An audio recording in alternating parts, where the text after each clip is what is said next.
উদয়ভিলা মহিলা কোঅপারেটিভ সোসাইটিতে বেআইনি দখল ও জলাভূমি ভরাটের অভিযোগ সরব বিজেপি।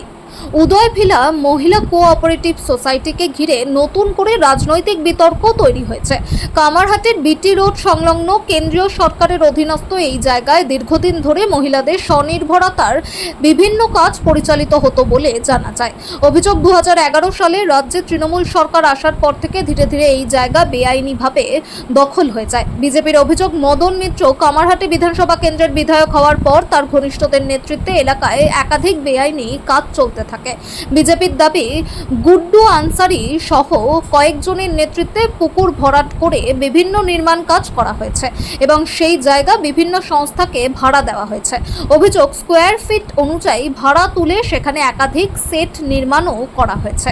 এছাড়াও অভিযোগ উঠেছে ওই চত্বরে একটি বাড়ি তৈরি করা হয়েছিল যেখানে দীর্ঘদিন ধরে মদন মিত্র ও তার ঘনিষ্ঠদের যাতায়াত ছিল।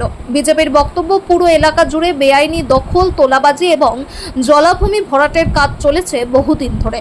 সরকার পরিবর্তনের পর বিজেপি জেলা নেতৃত্ব ও কামারহাটি অঞ্চলের বিজেপি নেতারা ওই এলাকা পরিদর্শনে যান। তারা অভিযোগ করেন, পরিবেশ আইন লঙ্ঘন করে পুকুর ভরাট, গাছ কাটা এবং বেআইনি নির্মাণ করা হয়েছে। বিজেপি নেতৃত্ব জানিয়েছে এই বিষয়ে ডিপার্টমেন্ট অফ ফিশারিজ, পরিবেশ দপ্তর এবং সংশ্লিষ্ট প্রশাসনিক কর্তৃপক্ষের কাছে লিখিত অভিযোগ জানানো হবে। তাদের দাবি, গোটা ঘটনার নিরপেক্ষ তদন্ত করে দোষীদের বিরুদ্ধে কড়া ব্যবস্থা নিতে হবে। যদিও এই সমস্ত অভিযোগের বিষয়ে মদন মিত্র বা অভিযুক্তদের কোনো প্রতিক্রিয়া এখনো পাওয়া যায়নি। অভিযোগগুলির সত্যতা স্বাধীনভাবে যাচাই করা সম্ভব হয়নি। দীর্ঘদিন ধরে এই অভিযোগটা ছিল যে আজকে এই অঞ্চলে অবৈধভাবে পুকুরকে ভরাট করা এবং একটা স্কুলও আছে, শিক্ষা প্রতিষ্ঠান, সেখানকার পরিবেশকে নষ্ট করে দিয়ে অবৈধভাবে বিভিন্ন এখানে কলকারখানা গজিয়ে উঠেছে।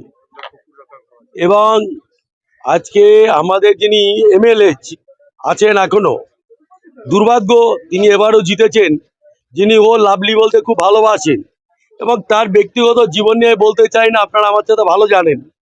এরকম একটা পরিবেশে একটা এমএলএর ঘরও রয়েছে, মানে অবাক চিত্র। ভারতবর্ষে কোথায় আছে আমি জানি না, কিন্তু কামারহাটিতে সম্ভব। কামারহাটিতে এত সুন্দর একজন বিধায়ককে আমরা পেয়েছি আবার।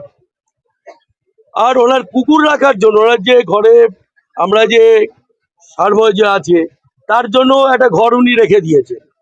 এই যে পরিবেশ পরিস্থিতি এবং স্কুলকে নষ্ট করে দেওয়া, শিক্ষার পরিবেশকে নষ্ট করে দেওয়া, আর এবং সবচেয়ে জলাশয়কে ভরাট করে দেওয়া, এটা দীর্ঘদিনের ক্ষোভ ছিল। কিন্তু এতদিন মানুষ, সাধারণ মানুষ নামতে পারেনি, বলতে পারেনি। আমাদের স্থানীয় যারা কার্যকর্তা রয়েছেন কামারহাটি, তাদের কাছেও তারা সেভাবে আবেদন করতে পারেননি। আজকে পরিবর্তন হয়েছে, বাংলার উন্নয়নের স্বার্থে যখন পরিবর্তন হয়েছে, তখন কামারহাটি অঞ্চলের মানুষ আশা ভরসা রেখে আমাদের কার্যকর্তাদের জানিয়েছেন। আমাদের মন্ডল প্রেসিডেন্ট এবং স্থানীয় কামারহাটি যুব বিভিন্ন কার্যকর্তা জানিয়ে তাদের আবেদন, তাদের ইয়েতেই আমরা আজকে জেলা স্তর থেকে এখানে অবজারভেশনে এসেছি। প্রবীণ মুখার্জি, জেলা সাধারণ সম্পাদক। এখানকার মানুষের অভিযোগ আছে, এখানকার আপনাদের যে এখানকার যে বিধায়ক আছে মদনবাবুর রাইট হ্যান্ড গুড্ডু আনসারি এখান থেকে অসামাজিক কাজকর্ম চালায়। তার জন্য এখানকার মানুষ বিতস্তত হয়ে আছে। তো দীর্ঘদিন ধরে আমাদের কাছে অভিযোগ আছে। আর একটা বিষয় হচ্ছে, আজকে যে ল্যান্ডের উপর দাঁড়িয়ে আছে, এই ল্যান্ডটা একটা সময় গভর্নমেন্ট দিয়েছিলেন যারা হ্যান্ডিক্যাপ যাদের, তাদের জন্য দেওয়া হয়েছিল। তার জন্য একটা মহিলা ওয়েলফেয়ার করা আছে, কোনো সোসাইটি বা মহিলা তাদের জন্য দেওয়া হয়েছিল। কিন্তু এরা ক্ষমতায় এসে কোনো হ্যান্ডিক্যাপ কাউকে দেখবেন না, এরা মানুষকে হ্যান্ডিক্যাপ বানিয়ে দিয়েছে। দিয়ে এরা পুরো জায়গাটা দখল করে নিয়ে বিভিন্ন সেট দিয়ে, পুরো ইলিগাল সেট দিয়ে এরা ভাড়া তুলে বেড়াচ্ছে। তো আজকে আমি তার জন্যই এখানে যারা ভাড়া তুলেছে কাদের কাছে টাকা দিয়েছে তার প্রমাণপত্র আছে, যে মানে ভাড়া তুলেছে বা যে ভাড়া নিয়েছে, এই যারা এখানে বসে আছেন এরাই ভাড়া দিচ্ছে। ঠিক আছে, এরা এখনো সব আমাদের কাছে বলতে এখনো বলছে না সবটাই, এরাও ভয় আছে, তার জন্য পুরোটা বলছে না। কিন্তু গুড্ডু আনসারি ভয় পাচ্ছে, মদনবাবুর ভয় পাচ্ছে, ভয় এরা টোটালটা আমাদের বলছে না। যেটা সুদীপ্তবাবু বলছিল একটু আগে, যে ইলিগাল টোটাল কাজকর্ম এখান দিয়ে চলছে, ভাড়া বা টোটালটাই ইলিগাল, টোটালটাই ইলিগাল। এই মদনবাবু আপনার এমএলএ অফিস করে বসে আছে সারাক্ষণ, না এখানে গুড্ডু বসে থাকে, আপনারাও জানবেন, এখানে লোকও জানে গুড্ডু এখান থেকে টোটাল ইলিগাল কাজকর্ম। ইলিগাল বলে সমস্ত রকম ইলিগাল কাজ যা করা সেটাই করতে হবে। সম্পূর্ণ বেআইনি, সম্পূর্ণ যত বেআইনি কাজ এরা করে গেছে, বেআইনি কাজ সম্পূর্ণ। এই পুকুরটা যে সামনে বড়িতে সেট বানাচ্ছে, কার পারমিশন, কিসের জন্য বানাচ্ছে, কে বলেছে ওকে বানাতে? পরিবেশ দপ্তর বা মৎস্য টোটাল দপ্তরকে জানাবেন? লিগাল ওতে যা যা করার আমরা তাই করবো। বলছি যে পুলিশ তো এখানে ছিল, একটা সময় পুলিশ তৃণমূলের সরকারের ছিল, এখন আপনাদের সরকার, পুলিশ কি জানতো না এই জায়গায় একটা বড় কেস ছিল? তা পুলিশ কেন বাধা দেয়নি? পুলিশ এত নিরপেক্ষ ছিল কেন? পুলিশ নীরব ছিল, পুলিশকে প্রশ্ন করুন, আমরা পুলিশ কেন নীরব ছিল, পুলিশকে জিজ্ঞাসা করুন কেন পুলিশ নীরব ছিল। তার এখন প্রশাসন আপনার, তাহলে কি পুলিশকে দিয়ে কাজটা করাবে? আমরা আমাদের সরকারে কোনো বেআইনি কোনো ইলিগাল কাজ হতে দেবো না। সেটা কামারহাটি হোক বা সারা পশ্চিমবাংলা হোক, শুভেন্দুদার নেতৃত্বে আমরা কোনো বেআইনি কাজ কিন্তু করতে দেবো না। আমার নাম অভিজিৎ দাস, আমি জেলা। তদন্তকে সই করে এভিডেন্স গুলো আসেনি, সব ভয়ে আছে, ওয়েট অ্যান্ড ওয়াচ। মানুষের মধ্যে ভরসা ঢুকছে, ভয় যাচ্ছে, তার জন্য এখানে এসেছি। আর 15 দিন যেতে দিন, সব এভিডেন্স হাতে চলে আসবে। প্রশাসনের কোনো জায়গায় দ্বারস্থ হয়েছে? প্রশাসনকে তো অবশ্যই, আমাদের দল থেকে যাই করা হবে, আমরা ব্যক্তিগতভাবে কেউ আমাদের শত্রু না। সবাই সনাতনী, সবাই আমাদের হিন্দু, আমরা সবার জন্য লড়বো। কিন্তু ইল্লিগাল কাজ যে করবে তাকে ছাড়া হবে না, সে যেই হোক, এনিবডি। এই যে পুকুর ভরাট করে পুকুরকে ছোট করে দেওয়া, এটা তো মৎস্য দপ্তর বা 100% যাবো। যাবেন কি আপনারা? ধন্যবাদ আপনাকে, পরিবেশ দপ্তর আর মৎস্য দপ্তরের ব্যাপারটা মনে আনার জন্য। ভুলে গেছিলাম। দেখা যাচ্ছে যে একটা গাছ মানে দেয়ালের মধ্যে ঢুকে গেল, সেটা গাছটা তো মারা যাবে না, ঠিক আছে? তার জন্য পরিবেশ দপ্তরের কাছে যাব, ভুলে গেছিলাম মনে করানোর জন্য সাংবাদিকদের। পুলিশ দপ্তরে বন দপ্তরে 100% বন দপ্তরের কাছে রিপোর্ট হবে, ছবি যাবে, লিখিত কমপ্লেন যাবে যে গাছগুলো কাটা হচ্ছে। আগে ছবি আছে আমাদের কাছে, কত গাছ ছিল, এখন ভেতরের কি অবস্থা, এভিডেন্স সমেতই যাবে, মুখে তো কিছু হবে না।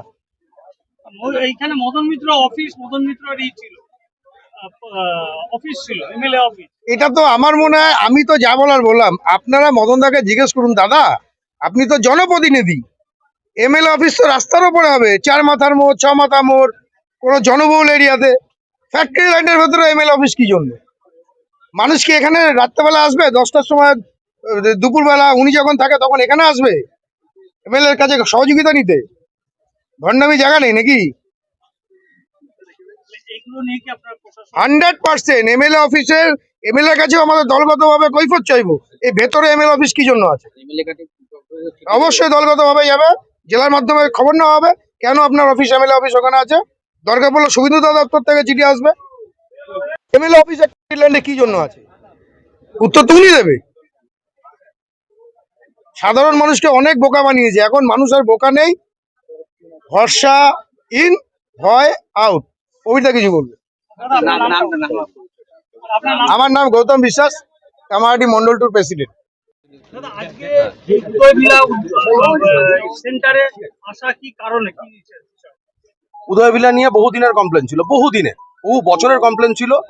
মদন মিত্রর ঘনিষ্ঠ গুড্ডু আনসারি এখানে একটা ত্রাস চালিয়ে রেখেছিল, ত্রাসের নামে উত্তর তোলা, এক্সটোরশন মানি, এবং পুকুর বুঝিয়ে স্কুলের জায়গা দখল করে বিভিন্ন শেড বানিয়ে ভাড়া দিয়ে দিয়েছে।